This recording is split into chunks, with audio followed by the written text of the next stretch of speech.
Good evening. I am working on a project. I'm working on this bow. What I'm doing is I've already done pretty much one limb and then the center of the handle. Is I'm taking this bow that was drawn to over 70 pounds. I yanked it way back. And it showed a little bit of crystalling in here, chrysaling, little compression lines, but not bad. Didn't damage the bow. Yeah, but oh, come now. You've never worked with sinew. Yeah. Bow licker. And then it lifted up in the center.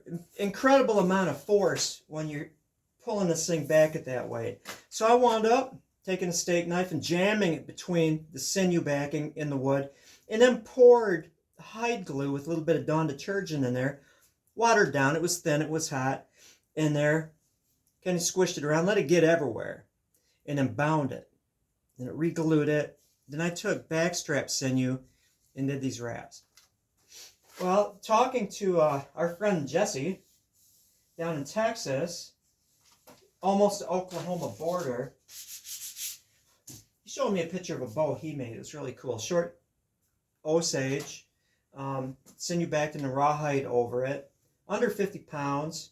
A couple coins and set in there with his parents' birthday. Beautiful bow. And he hunts with these things. He successfully hunts boar and deer with these diminutive bows of modest weight. Let's say modest weight. But he's saying he usually gets his critters between 7 and 9 yards, right? Thick brush. Now I was thinking, I want to take this bow that's too heavy and that weight, was damaging it because this is a very narrow, thin handle. Work it down to 45 pounds, get 20 inches, 45 pounds. Nice. It's hickory bow. And rawhide back it. So I'm going to put rawhide over this tonight. I had a day of work, made sandwiches and cut fruit and stuff like that. I've got the day off tomorrow, but tonight I'm going to work on my bow. So I'm taking the sinew wrap off this tip now. I already took it off of this. Then I'm going to sand it like I did on this, the edges, and then sand the entire back to smooth it down in preparation of rawhide. And I didn't cut through fibers, well, maybe a few. I'm just kind of smoothing it out, not really doing too much damage. But I'm going to take, before your eyes, a very sharp knife, and it's one of these really cool Swedish knives. This is like the sharpest knife I have.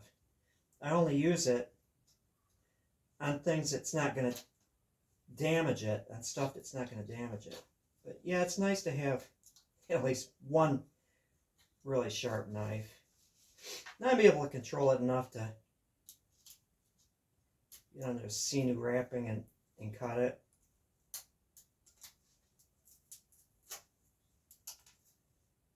I could totally just sand it off, but I'm not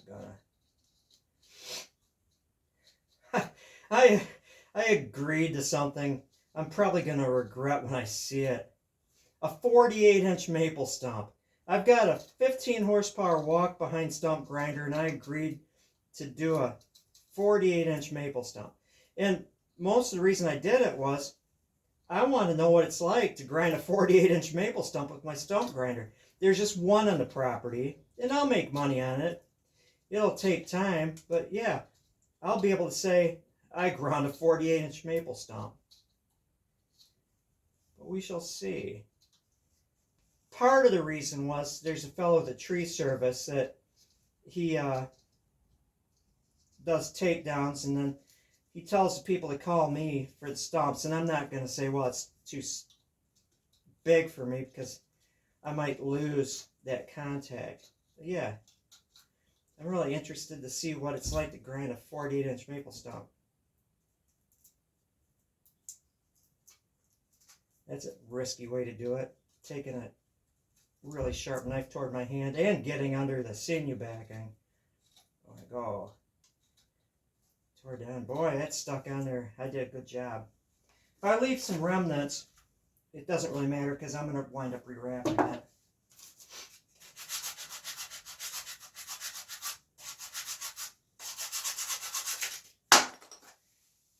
Kerplunk. other news, I'll wait till I'm done sanding.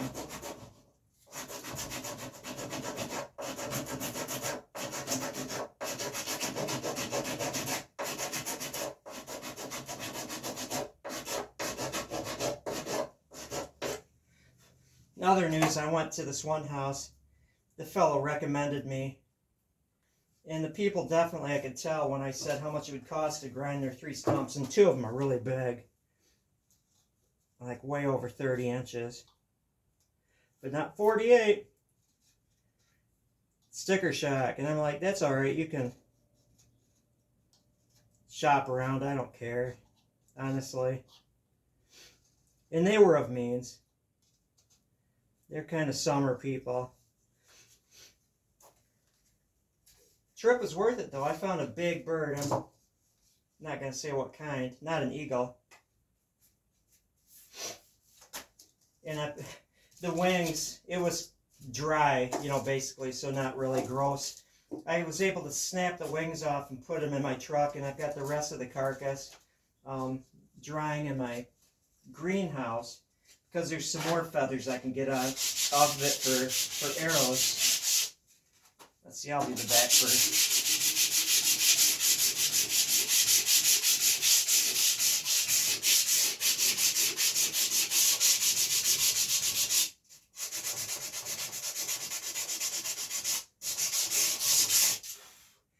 If some of that color shows through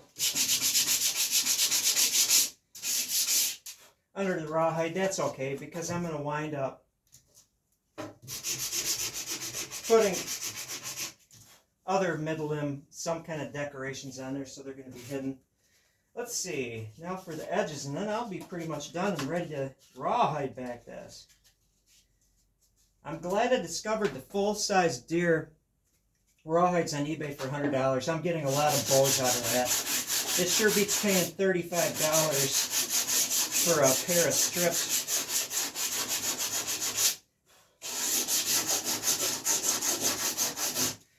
Now I want to be careful when I'm doing the edges because I want the rawhide to bond to the wood on the edges, and some of the, like right here, the sinew goes down a little too far.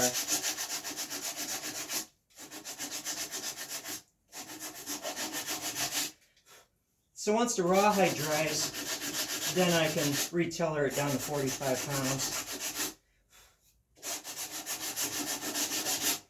Yeah, the sinew goes down the edges pretty far there. Why is that rough? Because it's sinew.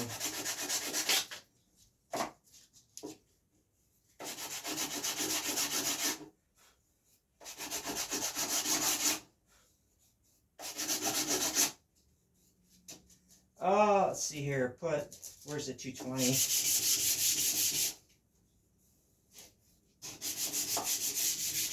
On my block, I've got 80.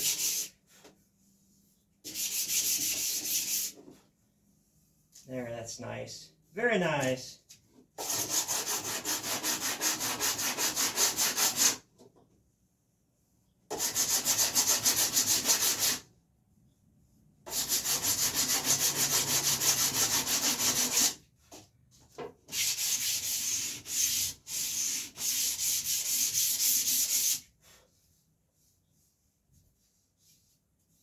I can see better with my fingers than I can with my eyes.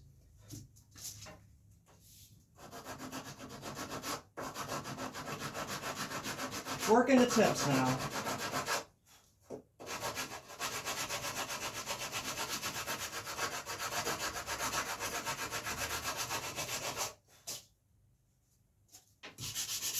Now back to 220.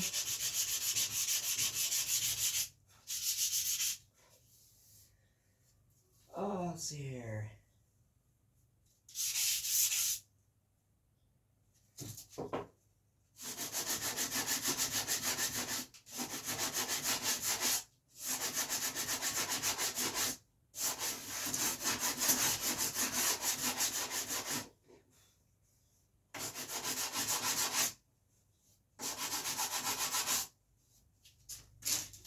That was 80 on a wooden sanding block. Now this is 220 on my rubber eraser. See if I can kind of smooth out these wraps a little bit. I don't want to go through them, but I do want to smooth them out a little bit.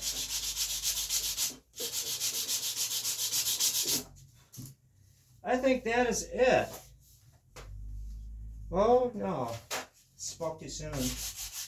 I want to feel smooth on the edges.